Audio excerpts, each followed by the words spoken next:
નમસ્કાર દર્શક મિત્રો, પોલીસ ફોકસ ન્યૂઝ ચેનલમાં આપનું હાર્દિક સ્વાગત છે। હવે એક નજર આજના મુખ્ય સમાચાર પર।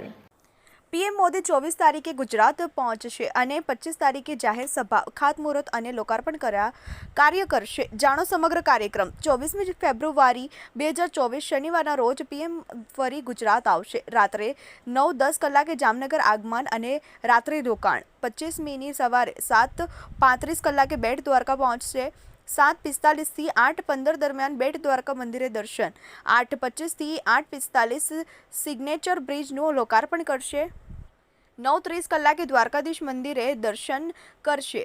12:55 કલાકે જાહેર સભા, ખાતમુહૂર્ત અને લોકાર્પણ। 2:15 કલાકે રવાના થઈ 3:20 કલાકે રાજકોટ ALLMS હેલિપેડ આગમન।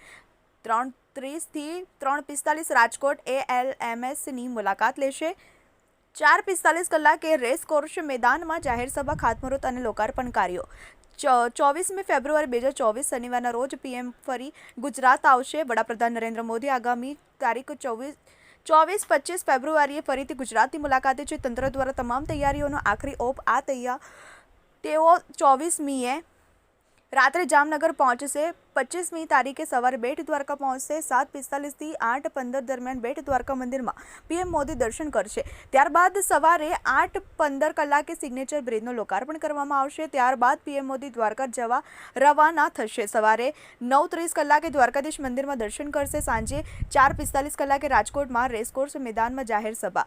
દ્વારકામાં બપોરે 12:55 કલાકે જાહેર સભાને સંબોધશે।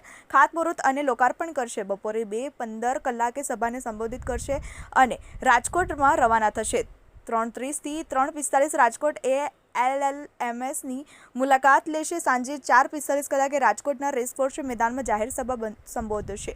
રાજકોટમાં વડાપ્રધાન કાર્યક્રમને લઈને તંત્ર દ્વારા એસટી બસોની ફાળવણી કરી દેવામાં આવી છે।